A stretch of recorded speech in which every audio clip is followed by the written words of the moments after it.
To witam w kolejnej, 7. już części z cyklu o szpeju Wojska Polskiego.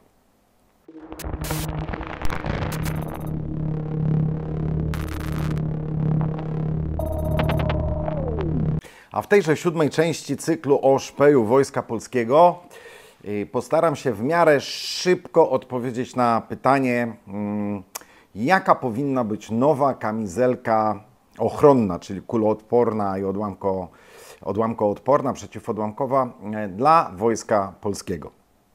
Otóż odpowiadam, jak najlepsza. Dziękuję.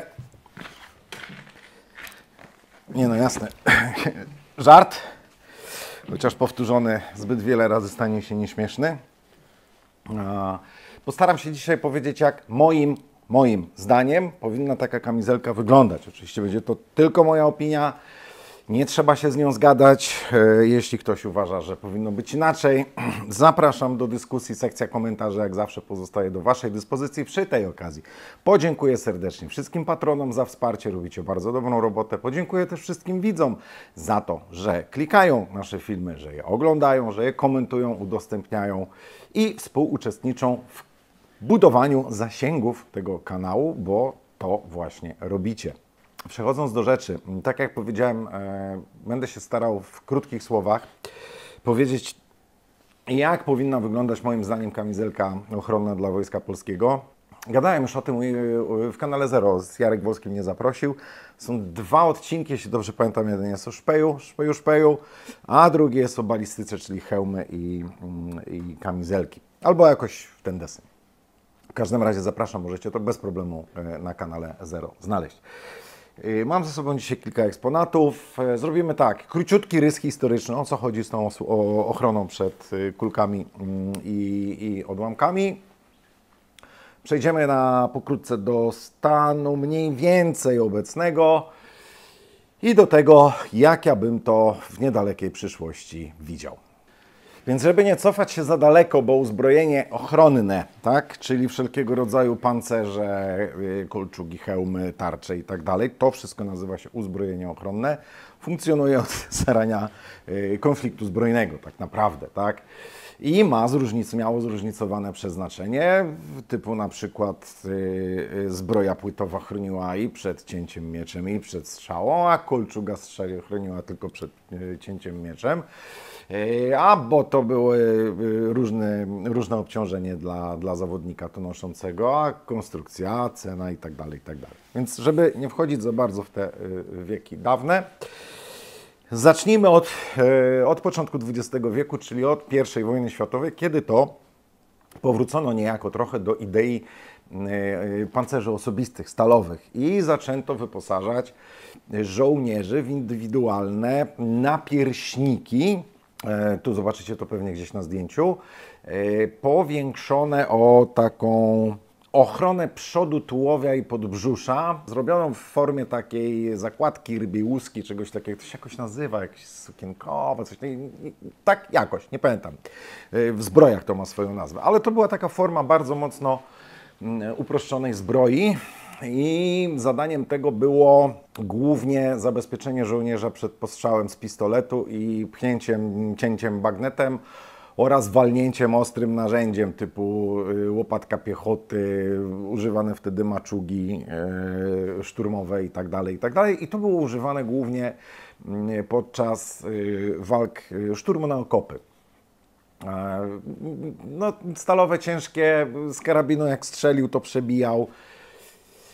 Więc niestety odporność tego na zagrożenia była dosyć umiarkowana. Podobnych rozwiązań używała w dwudziestoleciu międzywojennym między innymi polska Policja Państwowa, które to uzbrojenie ochronne było uzupełnione o stalowe tarcze, o hełmy tamte niemieckie M17 bodajże, te głębokie takie pierwowzory M35.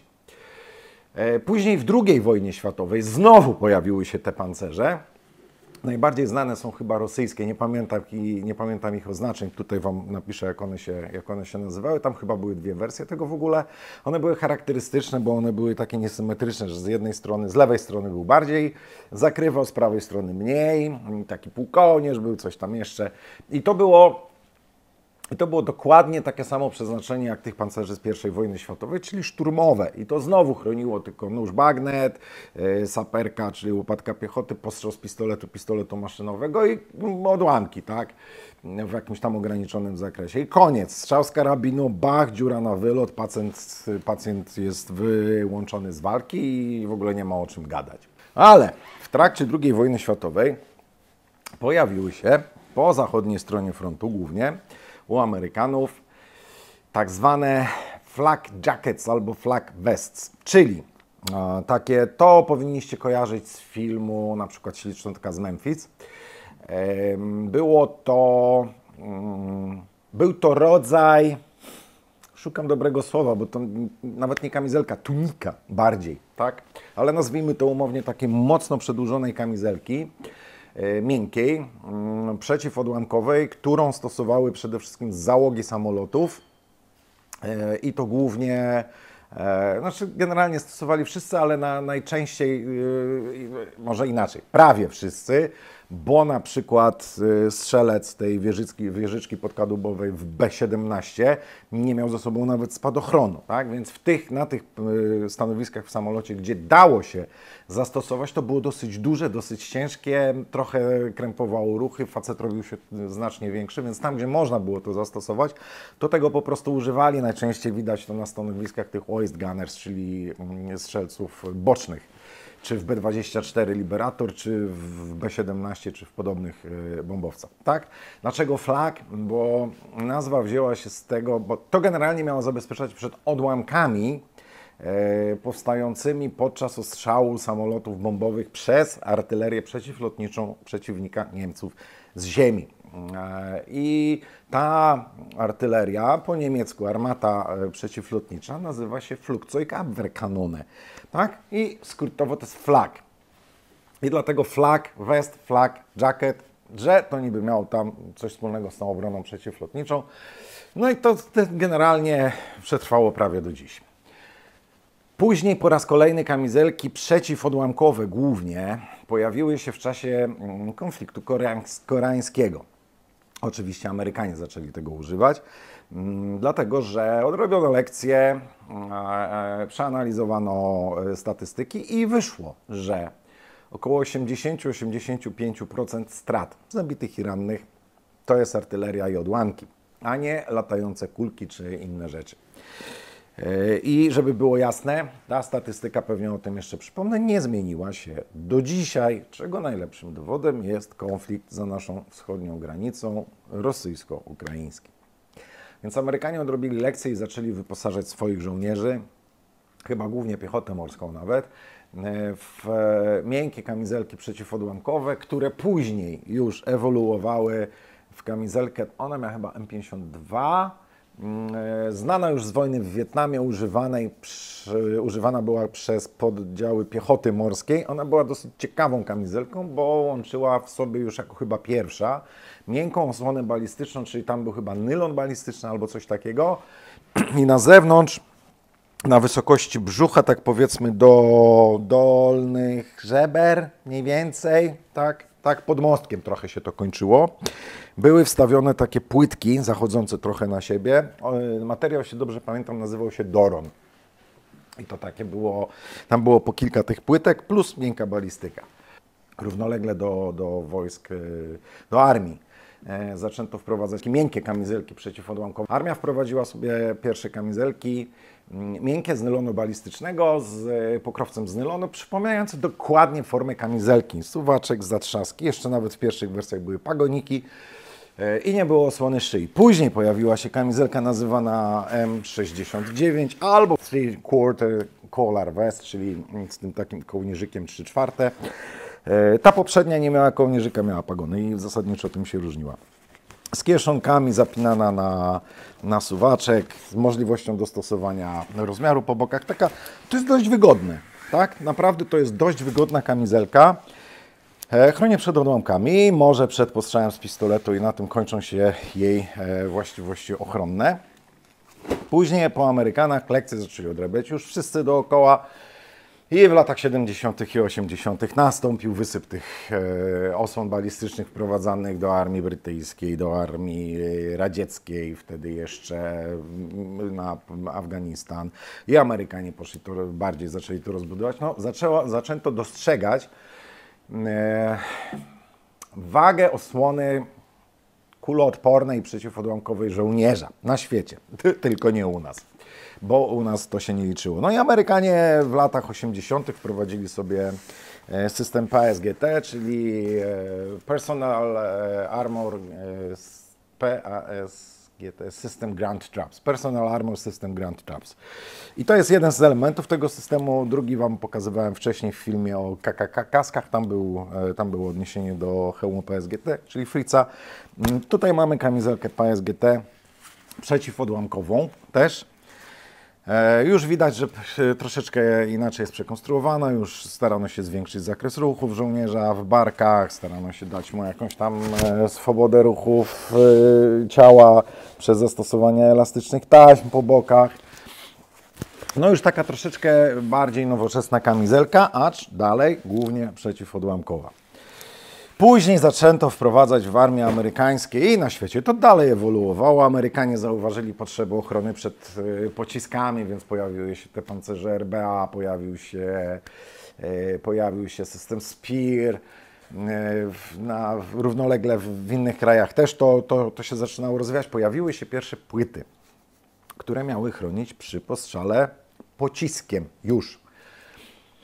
No i tak naprawdę, o ile pierwsza wojna w Iraku, czyli tam początek lat 90., to była jeszcze wojna, w której wykorzystywano głównie kamizelki przeciwodłamkowe, o tyle przełom wieków, tak? Czyli przełom lat 90. i 2000, no to już jest wysyp tych wszystkich kamizelek z płytami. No i Amerykanie na drugą wojnę w Iraku i Afganistan pojechali sobie początkowo z kamizelką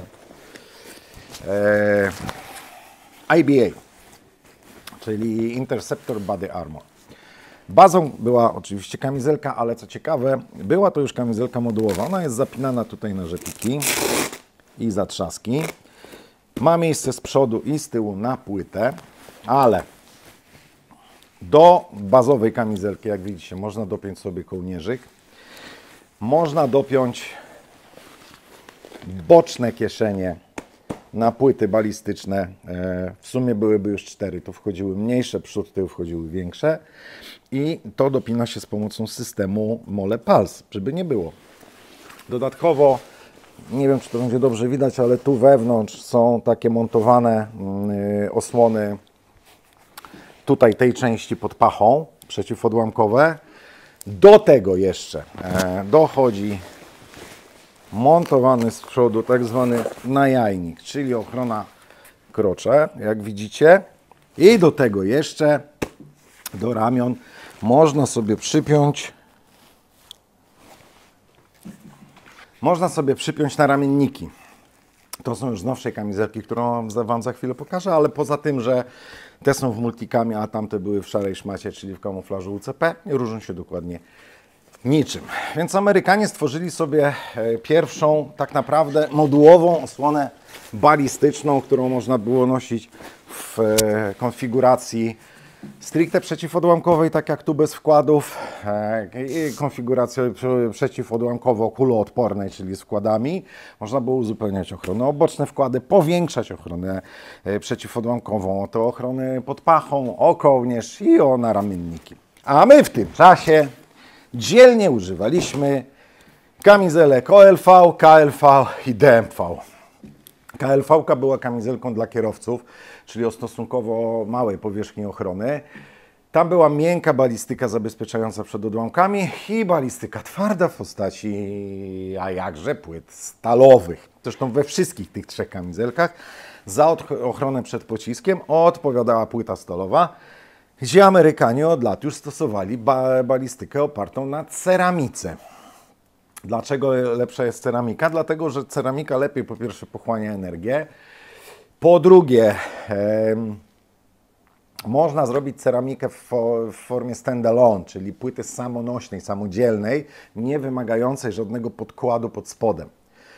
W przypadku płyty stalowej będzie to niemożliwe. O co chodzi? Chodzi po prostu o to, że płytny pocisk uderzając w tę płytę, no, niesie jakąś energię, którą trzeba rozproszyć. Rozproszenie polega na dezintegracji tego pocisku, przejęciu energii przez tę płytę, kruszenie się jej i tak dalej, ale z tyłu dalej działa jakaś tam energia, na chwilę wybrzuszając tę płytę, potem to wybrzuszenie się zmniejsza, bo to jest strzałka ogięcia chwilowego i stałego. Tak? W skrócie. Więc ta ceramika lepiej tę balistykę, znaczy tę energię pochłania i można zrobić taką ceramikę, która nie będzie wymagała tego dodatkowego podkładu, który raz pochłonie, pomoże się rozłożyć tej energii na większą powierzchnię, a dwa pochłonie ewentualnie wygenerowane odłamki, bo płyta stalowa może po drugiej stronie generować odłamki. Po trzecie, jeżeli pocisk trafi w płytę balistyczną ceramiczną, to on w nią wniknie i we wnętrzu nastąpi jego zniszczenie. Tak? Stopniowo będzie się tam rozwalało te warstwy tej ceramiki, aż w końcu się rozleci. I jedyne, co będzie widoczne na zewnątrz, to jak będzie ten otwór wlotowy, to wyjdzie taki coś jak podmuch wystrzału, tylko o dużo mniejszej energii, wyrzucenie jakichś tam drobin pozostałości ceramiki i tego zdezintegrowanego pocisku. W przypadku trafienia w płytę stalową, ten pocisk po prostu się na niej zacznie rozpłaszczać i wygeneruje masę odłamków. Teraz sobie wyobrażamy, mam płytę tu, dostaję pocisk i odłamki rozchodzą się promieniście. Tak? Już widzicie, o co chodzi? Dostanę tu, jak jeszcze będę miał ręce wyprostowane, to dostanę jeszcze tu. I może się to skończyć albo tu, pocięciem tętnic i co z tego, że nie masz dziury, jak się właśnie wykrwawiasz na śmierć i nie jesteś w stanie nic z tym zrobić. Więc dlatego płyty stalowe są słabe. Wracając do tych OLV, KLV i DMV. KLV była kamizelką stosunkowo małą, przeznaczoną dla kierowców. Ona, jeśli dobrze pamiętam, nie miała nawet żadnych kieszeni naszytych, może i dobrze, bo kamizelka OLV była kamizelką dla żołnierza wojsk zmechanizowanych. Wielką, ciężką, niewymiarową, tragicznie zaprojektowaną, z beznadziejnym systemem regulacji. I do tego była kamizelką zintegrowaną, czyli miała poprzyszywane na sobie różne kieszonki, które w zamyśle miały umożliwiać przenoszenie oporządzenia. No bo nie można było nosić ani na tej kamizelce, ani pod nią szelek dusicielek, dominującego wtedy wyposażenia Wojska Polskiego, ani piórnika Stachowiaka. Więc naszyto te kieszenie na zewnątrz. Fajnie, tylko naszyto je kompletnie bez sensu. Ja to kiedyś zakładałem na siebie parę razy w wojsku. Nie wiem, kto wymyślił te kieszenie. Wiem jedno, nie miał pojęcia, co robi. To było tak beznadziejnie zrobione. Od początku do końca ta kamizelka była beznadziejna. Wielka, ciężka, niewygodna, niewymiarowa, dramatycznie zła. DMV-ka z kolei była kamizelką dla desantu i możecie ją kojarzyć z drugiej serii filmu Kawaleria Powietrzna, kiedy ci rekruci poborowi już poszli normalnie na szwadrony i tam biegali właśnie w tych kamizelkach. Tam była dwuczęściowa, że była taka kurtka z samą sobie miękką balistyką, do tego był noszak z płytami stalowymi. Jeśli dobrze pamiętam, to ten noszak pod tą miękką balistyką, super pomysł. Tam też były ponaszywane jakieś kieszenie.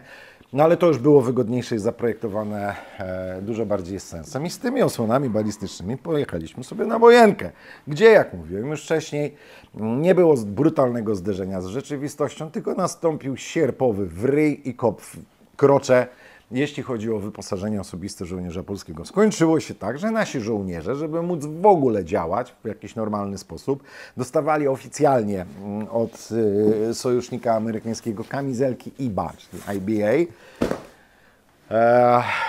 I w ramach, i dostawaliśmy jeszcze kamizelki Second Chance. To powinniście kojarzyć, to one będą gdzieś w okolicach Karbali dobrze widoczne. Kamizelki z płytami, ale bez systemu montażowego i bez żadnych kieszeni. Czy po prostu taka kamizelka, ale już kuloodporna. I to dostawaliśmy albo oficjalnie, albo w ramach wymiany sojuszniczej.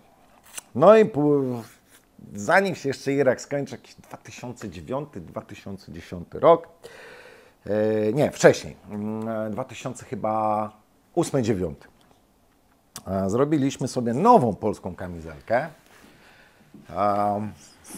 Pamiętacie, piórnik Stachowiaka był kopią kamizelki TLBV. No to kamizelka KWM-01 była kopią IBA, Interceptora. Pamiętacie, że kamizelka Pasoszelki do przenoszenia oporządzenia wzór 988 MON były kopią nieudolną czegoś, co było tak proste, że wydawało się, że nie można tego spieprzyć. To tu było dokładnie tak samo. Zaprojektowano kamizelkę, która była 1:1 kopią tego i też sparytoloną po całości, bo nawet rozmiarówki nie potrafiliśmy skopiować, tak? To było po prostu tak beznadziejne, że o Jezu, nie będę Wam teraz mówił, jakie tam w ogóle były jazdy, bo tam był zarzut, że nie ma systemu szybkiego wypięcia na linkę. Jak ten system... Nie, to jest po prostu taka żenada, jak ten system... Że w ogóle... Nie, szkoda słów. Szkoda słów, bo za długo to będzie trwało. Dość powiedzieć, że było to dramatycznie złe. Ale na szczęście poszliśmy po rozum do głowy, bo to były już czasy, kiedy u Amerykanów pojawiło się to, czyli kamizelka IOTV w wojskach lądowych. To jest generacja trzecia, generacja pierwsza i druga były w szarą szmatę, czyli w kamuflażu UCP. I to już była naprawdę bardzo udana kamizelka zintegrowana, w której zaimplementowano parę fajnych bajerków. To, co odpinam z przodu, to jest Tactical Assault Panel, czyli taki zestaw ładownic, który można sobie przypiąć, ale można sobie też skonfigurować ją, jak widzicie, z wykorzystaniem systemu Mole Pulse. Oczywiście nie mam płyt, bo włożonych by było za ciężko. Jak widzicie, jest porządny kołnierzyk, jest ochrona krocza, jest ochrona nerek, są te naramienniki, które Wam pokazywałem wcześniej, zostawione z kamizelki IBA, czyli Interceptora w formie 1:1. I które się tu podpina. Jest system szybkiego wypięcia. Poszczególne generacje różnią się detalami, głównie tu w obrębie szelek, sposobu zapięcia kamerbanda i tak dalej. Tak? Tam ona oczywiście ma też wewnętrzny kamerband, żeby to wszystko lepiej rozłożyć. Generalnie bardzo fajna kamizelka i na podstawie tej kamizelki i ogólnie stosowanych rozwiązań, na przykład kamizelki piechoty morskiej MTV, które już nie brałem, bo było za ciężko, ale której obrazek postaram się Wam tu wkleić, która była po prostu marinesowym odpowiednikiem Interceptora. Piechota morska oprócz MTV miała jeszcze, wprowadziła sobie do użycia równolegle, żeby nie było, na doświadczeniach bazujących na Afganistanie. Dwa plate carriery, jeden nazywał się SPC, czyli tam SPS, SPC, a drugi nazywał się ISPC. Pierwszy był Scalable Plate Carrier, a drugi Improved Scalable Plate Carrier. Tego SPC nie brałem. To jest ISPC, czyli Improved Scalable Plate Carrier. Dlaczego Scalable? Dlatego, że można to nosić jako plate carrier zwykły, z samą miękką balistyką. Można włożyć płyty i mamy już balistykę miękką i twardą. Mamy z boku kieszenie w kamerbandzie, które mają w sobie miękką balistykę. Ale można dołożyć do nich też i twardą balistykę. Można podpiąć do tego było rękawki i można było podpiąć także kołnierz od kamizelki MTV, więc można było z tego stworzyć lżejszą wersję kamizelki zintegrowanej, czyli taki rozbudowany plate carrier. Czyli Amerykanie używali już wtedy IOTV, MTV i SPC, ISPC. A my w najlepszym razie dysponowaliśmy kopią kamizelki Interceptor. Na szczęście połapano się, że nie jest dobrze i że trzeba coś z tym zrobić. I powstała tak zwana Kandaharka, czyli KWM-02. Nie będę Wam dużo mówił o tej Kandaharce, wdawał się w szczegóły, jak to wygląda. Tu macie film. To jest co prawda instruktaż zrobiony wspólnie z Marcinem z kanałów 3B czy B. Instruktaż przeznaczony dla żołnierzy, żeby dobrze poznali i ogarnęli swoją całkiem niezłą kamizelkę. Bo są z tym problemy i to, jak żołnierze ją czasami potrafią nosić, woła o pomstę do nieba. Tam zobaczycie kołnierz, tam zobaczycie rękawki, tam zobaczycie płyty balistyczne, kieszenie, wszystko i tak dalej, związane z tą kamizelką. I tych kamizelek na chwilę obecną są bodaj dwie wersje. To jest starsza, druga jest chyba z 2020 roku, jeśli dobrze pamiętam, modernizacja. Różnią się detalami, między innymi te panele antypoślizgowe już są zielone, a nie czarne. Doszły klamry szybkowyczepne do szybkiej zmiany klapy z przodu. Zmienił się kształt płyt balistycznych, sposób ich mocowania, ale bazowo to jest bardzo podobna kamizelka do tej. I z tym zostaliśmy do dziś. No i teraz cała na biało pojawia się operacja Szpej, która jest zespołem czynności mających doprowadzić do poprawy stanu rzeczy, jak to na własny użytek wymyśliłem. No i doświadczenia z Ukrainy pokazują kilka rzeczy. Po pierwsze, że stopień ochrony balistycznej powinien być zróżnicowany dla różnych specjalności i dla różnych zadań. Po drugie, że od I wojny światowej nic się nie zmieniło i 80-85% strat to jest artyleria i odłamki. Po trzecie, że rozwiązania wprowadzone na potrzeby wojen w Iraku i Afganistanie, zwłaszcza w Afganistanie, które tam bardzo dobrze się sprawdzały, jak na przykład wspomniane właśnie plate carriery, czy ten ISPC, czy SPC, czy tam był jeszcze armijny, to się ma APC, Army Plate Carrier albo coś takiego, które zastosowano dlatego, że jak żołnierze ganiali po górach, gdzie podstawowym zagrożeniem dla nich był postrzał z karabinu przeciwnika, a nie odłamki, to okazywało się, że noszenie pełnej kamizelki w typie IOTV czy MTV jest po prostu upierdliwe i żołnierze nie dają rady. Dlatego wprowadzono te plate carriery. Ale w warunkach konfliktu symetrycznego, taki jaki jest na Ukrainie, wykazuje się, że podstawowym wyposażeniem żołnierza liniowego, piechoty czy wojsk zmechanizowanych powinna być raczej kamizelka zintegrowana i to jeszcze rozbudowana o dodatkowe osłony, gardło, szyja, gardło, krtań, osłony ramion, osłona podbrzusza, osłona nerek, w skrajnych przypadkach jeszcze dodatkowe pasy balistyczne i osłony ud w formie nawet gadków, o których Wam nie wspomniałem, ale które to gadki były stosowane przez Amerykanów. Stosowane to za duże słowo. Jak wprowadzali w Wietnamie poszczególne rodzaje kamizelek, to do nich pojawiały się takie spodenki balistyczne.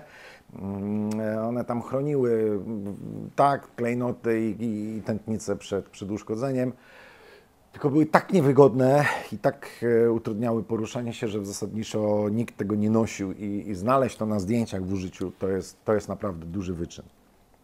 Więc Amerykanie wprowadzili sobie kilka wzorów kamizelek, czy plate carriery, czy kamizelki zintegrowane i byli przygotowani na takie warunki i na takie. My zostaliśmy z tą kandaharką, czyli z tym KWM-02,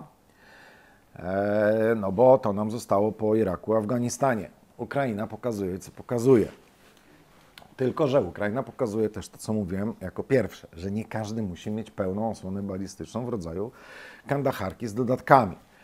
No i problem polega na tym, że ta kamizelka KWM-02, czyli system Kandahar, właśnie system. Zostało opracowane 3 kamizelki, z których my kupiliśmy sobie jedną, zintegrowaną, a oprócz tej zintegrowanej powstał jeszcze modułowy plate carrier i powstała jeszcze miękka kamizelka balistyczna dla załóg i tak zwanych non-combat. Nie wiem dlaczego, ale wojsko wybrało tylko jedną kamizelkę z całego systemu, który opędziłby nam w zasadzie wszystkie potrzeby. Dlatego, że kamizelka miękka potrzebna jest przede wszystkim załogom pojazdów bojowych, gdzie dla nich głównym zagrożeniem nie jest kula, tylko jest odłamek powstający po przebiciu pancerza, bo nie każdy, jak nie jedziesz w 7.2 albo w czymś podobnym, to nie każde przebicie pancerza powoduje zniszczenie wozu i śmierć załogi, tak? No wiadomo, 7.2 i bach, magazyn amunicji, konkurs latającej wieży jest po zawodach. Możesz nosić wszystko albo nic i tak Ci to nic nie pomoże. Natomiast zachodnie wozy są tak konstruowane, żeby ta załoga przeżyła, więc jeżeli nastąpi przebicie pancerza, zwłaszcza pociskiem rdzeniowym, ale także i kumulacyjnym, to jeżeli członek załogi nie zostanie bezpośrednio tym porażony, albo nie nastąpi trafienie w coś, co eksploduje i z miejsca zdezintegruje cały wóz, Przebicie pancerza wygeneruje odłamki, które będą zagrożeniem dla załogi i dlatego załogi powinny mieć hełmy balistyczne, hełmofony i kamizelki chroniące głównie przed odłamkami. Dalej, dla kogo jeszcze kamizelka przeciwodłamkowa? Dla artylerii walącej z 40 km im nie są potrzebne płyty, bo oni i tak jak strzelą, to się muszą zawijać od razu, bo jak ich złapie radar, namierzą ich pozycję, to za parędziesiąt sekund przyleci im podobna dawka, jak oni właśnie wystrzelili na drugą stronę frontu i trzeba wiać. A nawet jak to spadnie, to i tak będą latać odłamki. Przy czym też, żeby było jasne, bo tam były już jakieś gadki pod poprzednim filmem, że o, hełm nie ma chronić przed odłamkiem, bo jak ci przyleci klucha ze 152, to ci łeb urwie. Tak, tak, mówiłem o tym, tak? To ma chronić przed odłamkami, ale umówmy się, jeżeli przyleci z prędkością kilkuset metrów na sekundę kilogramowy kawał albo półkilogramowy kawał stali z rozerwanej 152, to nie ma bata, żeby cię to ochroniło. Umrzesz po prostu, tak? Ale dalej ma to chronić przed odłamkami i kulkami. Więc mamy już załogi czołgów, artyleria, wszelkiego rodzaju obsługi lotnisk, wszystkie tyłowe rzeczy, które są z dala od frontu, które nie są narażone na bezpośredni kontakt z przeciwnikiem. Chociaż dobrze byłoby pozostawić możliwość włożenia do tej kamizelki płyty twardej w celu zwiększenia poziomu ochrony. Dalej, mamy te kamizelki zintegrowane z różnymi poziomami ochrony, no to przede wszystkim pododdziały liniowe, tak? Te, które walczą na pierwszej linii, które siedzą w okopach, są okładane artylerią, spadają na nie granaty, drony i nie wiadomo co jeszcze. Oni powinni mieć jak największą ochronę, gdzie podstawą powinna być kamizelka podobna do KWM-02, która jest całkiem fajną kamizelką, naprawdę. Jeśli się ją dopasuje i jeżeli wojsko nie kupuje jej w rozmiarze za dużym i bardzo za dużym, tylko kupi pełną rozmiarówkę. Więc ta kamizelka uzupełniana o różnego rodzaju dodatki, rękawki, kołnierze, osłony przodu, tyłu, ewentualnie pas balistyczny czy coś, jest całkiem spoko. I to powinno być dla wszystkich pododdziałów piechoty i wojsk zmechanizowanych. Ale jest też miejsce na plate carriera w tych samych jednostkach, w których jest miejsce na hełm HP-05. Czyli lekkich, tak? Te, które działają na zasadzie hit and run, czyli mają zwiat, rozpoznanie, lekka piechota. Ci, którzy nie będą siedzieć w tych okopach i dla których podstawowym zagrożeniem będą te latające równolegle do ziemi pociski, a nie sypiący się zewsząd stalowy grat różnego śmiecia latającego we wszystkich kierunkach z różną prędkością. Więc kupiliśmy sobie jedną kamizelkę z trzech. Teraz mamy operację szpej i teraz trzeba wprowadzić coś, co pokryje wszystkie te potrzeby, dlatego że dawanie wszystkim KWM-ki jest bez sensu. Ona jest stosunkowo droga. Komplet kosztuje 13 koła chyba. Komplet 4 płyty balistyczne, kamizelka, wszystkie balistyczne dodatki i cała torba tego wyposażenia. To jest zdrowo ponad dyszkę. Więc to nie jest tanie. I nie ma sensu tego dawać wszystkim. Zwłaszcza tak, dacie to komuś, kto nie potrzebuje tych płyt, on te wyjmie płytę i co ma z nimi zrobić? Tak? Więc trzeba by opracować albo, właśnie, co trzeba by zrobić? Trzeba by teraz zrobić dwie rzeczy, jedną z dwóch rzeczy. Albo reaktywować projekt plate carriera i projekt lekkiej kamizelki z miękką balistyką z projektu Kandahar. Tylko umówmy się, Kandaharka ma już prawie 15 lat, jest kamizelką dość starą, ale nadal dającą radę. Albo opracować od nowa cały system, przekonstruując tę kamizelkę. Maskpol ostatnio pokazał, sam się z tego śmiałem, kamizelkę KWM-02 łamane na 2024. Rozmawiałem z Maskpolem i to na tych grafikach wyglądało po prostu tak dramatycznie źle, że powiększono bez sensu osłonę, także tam jest jeszcze utrudniony ruch. Rozmawiałem z Maskpolem, nie miałem tej kamizelki jeszcze w ręku, może będzie okazja. W każdym razie Maskpol twierdzi, że ochrona miękką balistyką, że panele balistyczne, tak, krój, kształt, masa jest dokładnie taka sama jak w KWM 02, 2020, czy tam te 2017 albo 14, nie pamiętam, no w poprzednich dwóch wersjach i że poziom ochrony balistycznej i wygody użytkownika się nie zmienił, przekonstruowano w tej kamizelce inne rzeczy, chyba tam jest zmieniony kołnierz, właśnie te rękawki, dodany jest chyba pas balistyczny, no i chyba też jakieś jeszcze dodatkowe rozbudowane osłony. W każdym razie Maskpol twierdzi, że to się nic nie zmieniło. Nie wiem, dopóki nie będę miał tego w ręku, to nic nie powiem, ale skoro już jest opracowana, poprawiona i załóżmy, że ona będzie fajna, no to trzeba by również poprawić te 2 projekty, które były zrobione wcześniej. To jest rozwiązanie numer 1. Rozwiązaniem numer 2 jest wprowadzenie sobie czegoś na kształt tego. To jest MSV, czyli Modular Scalable Vest. Jak to działa? To jest kamizelka, która jest obecnie używana przez armię, tak? Armię Stanów Zjednoczonych. Mamy tu coś w rodzaju plate carriera, który może być rozbudowywany, znaczy jego można nosić w sumie na 4 poziomach. Otóż tu mamy plate carrier z miękkimi wkładami balistycznymi, bez żadnych twardych. To jest pierwszy sposób. Drugi sposób. Dokładamy do tego płyty balistyczne, w tym boczne, w kieszeniach przypinanych z boku do tego kamerbanda. Dokładnie to przypina się w ten sposób. To jest drugi sposób. Trzeci sposób. Ja nie będę tego, wybaczcie, w całości robił, ale pokażę Wam, jaka jest idea. Wyjmujemy sobie miękki wkład balistyczny, który, jak widzicie, jest tylnym panelem kamizelki. Tutaj mamy zwinięty kamerband, z przodu wyjmujemy przedni panel, spinamy to razem i mamy lekką kamizelkę z miękką balistyką, wyłącznie z miękką balistyką. Czwarty sposób to ten miękki wkład uzupełniony o płyty balistyczne. Czyli mamy 4 możliwości noszenia tej kamizelki. No ale zaraz pewnie ktoś powie, no jak, no to przecież tu mówiłeś, że odłamki, a co tu chroni, tu odkryte, ramiona odkryte, tu masz tylko płytę z miękką balistyką, a co z resztą?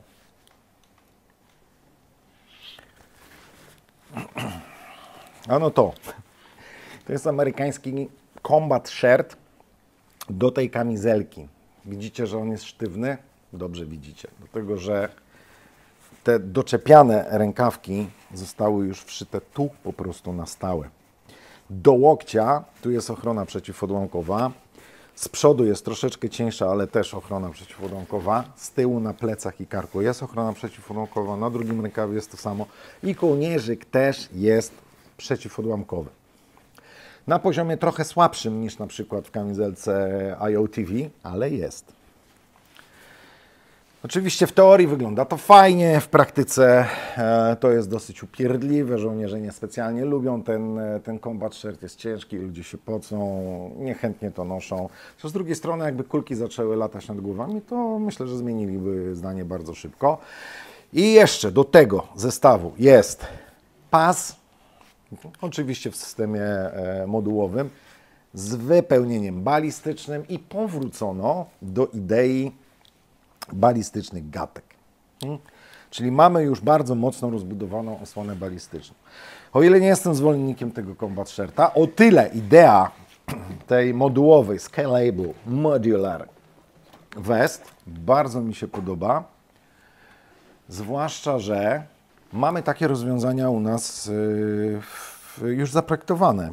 Na przykład mamy w Lubawie, która dostarcza system Gryf teraz do wojska, który jest opisany jako kamizelka kuloodporna plate carrier. To jest błąd, moim zdaniem, dlatego że Gryf jako Gryf jest tylko plate carrierem, jest tylko pasem, który może ewentualnie być tam jeszcze pasem balistycznym, ale nie ma możliwości rozszerzenia go o żadne dodatki.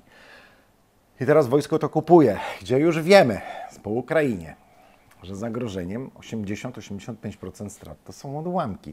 I to, że żołnierzowi jest lekko, łatwo i przyjemnie, w pewnym momencie, jakbyś szybko w tym plate carrierze nie biegał, to przed odłamkiem jednak nie uciekniesz.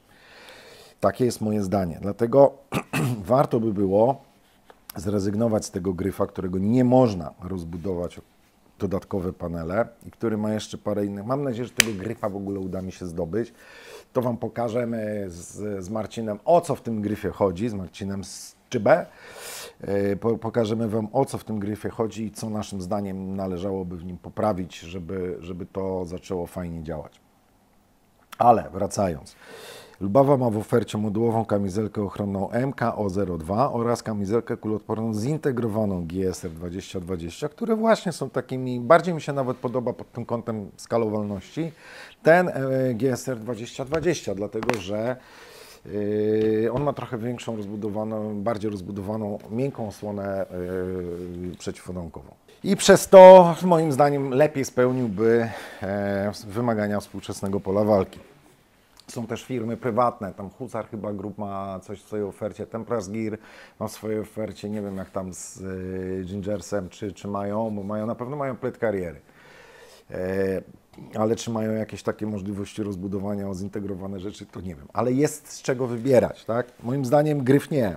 To nie jest ten kierunek, w którym powinniśmy pójść. Powinniśmy pójść albo, powtórzę to jeszcze raz, KWM 02 2024, mam nadzieję, że będzie dobra, rozbudowana o osobny plate carrier i osobną kamizelkę. Co nam to daje? Daje nam to tyle, że ta najbardziej rozbudowana osłona jest najdroższa, a pozostałe już są tańsze. Plate carrier będzie tańszy, a najtańszy będzie ta miękka balistyka. I można kupować to w takich wolumenach, w takich liczbach, które pozwolą na pokrycie zapotrzebowania bieżącego, tego przewidywanego rozwinięcia i tam na jakieś pokrycie jeszcze strat. Tak jak to wygląda w kompletowaniu pododdziałów, tak? Czyli nie kupujemy jednego dla wszystkich i weź sobie tam dopasuj, tylko kupujemy po prostu, ty jesteś z piechoty, jeb KWM-ka, ty od czołgów masz tu miękką balistykę z ewentualnie płytą, ty jesteś ze zwiadu, bach, plate carrier z jakimiś dodatkami. Będzie utrudnione logistycznie, teoretycznie może być taniej. Teoretycznie, bo trzeba by po prostu usiąść i przeliczyć to wszystko w tych tabelach. Drugie rozwiązanie, no to jest pójście w kierunku tego MSV-a, tak? Może nie dokładnie tak, bo to też nie jest Mistrzostwo Świata. Jest bardzo fajne, ale pewne zastrzeżenia do tego są. Nawet moje. Czyli w kierunku kamizelki naprawdę skalowalnej. MSV, SPC, raczej SPCI, SPC, czy te produkty Lubawy, czy produkty Templarsa, czy Husara. No jest z czego wybierać, tak? To by było bazowy zakup. Teoretycznie powinien być tańszy od kamizelki zintegrowanej, ale droższy od zwykłego plate carriera i droższy od kamizelki miękkiej. Więc tu kosztowo może wyjść na tym samym poziomie, a może nawet jeszcze trochę więcej niż ten zakup taki dzielony, miękka plate carrier zintegrowana, ale za to będzie bardzo duże uproszczenie logistyczne. Kupujemy jeden wzór. Tylko z takim zastrzeżeniem, że każdy dostaje komplet, no i dopasowuje go sobie jak tam chce. To podniesie koszty. To podniesie koszty, bo ci, którzy mają dostać miękką, chyba że będziemy dla nich kupować samą miękką. Nie wiem, tak? Ale wprowadzilibyśmy jeden system. Logistycznie duże uproszczenie w porównaniu do tamtego. Tamto byłoby chyba jednak tańsze, to podział na te trzy. Nie wiem, to już muszą się fachowcy od tabelek zastanowić. Ale poszedłbym w tym kierunku, że nie dla wszystkich jednakowo, tylko albo pełna skalowalność, albo 3 rodzaje kamizelek dopasowane do zadań i do zagrożeń, jakie ma wykonywać ten żołnierz i zagrożeń, z jakimi może się ewentualnie spotkać na jego polu walki. I tak to moim zdaniem powinno wyglądać. Mam nadzieję, że nie zamotałem, mam nadzieję, że nie zanudziłem. Jeżeli macie jakieś pytania, uwagi, chcecie podyskutować, sekcja komentarzy jest Wasza. Pozdrawiałem już patronów na początku, więc pozostaje mi się z Wami pożegnać i powiedzieć do zobaczenia w następnym, mam nadzieję, niedługo już filmie.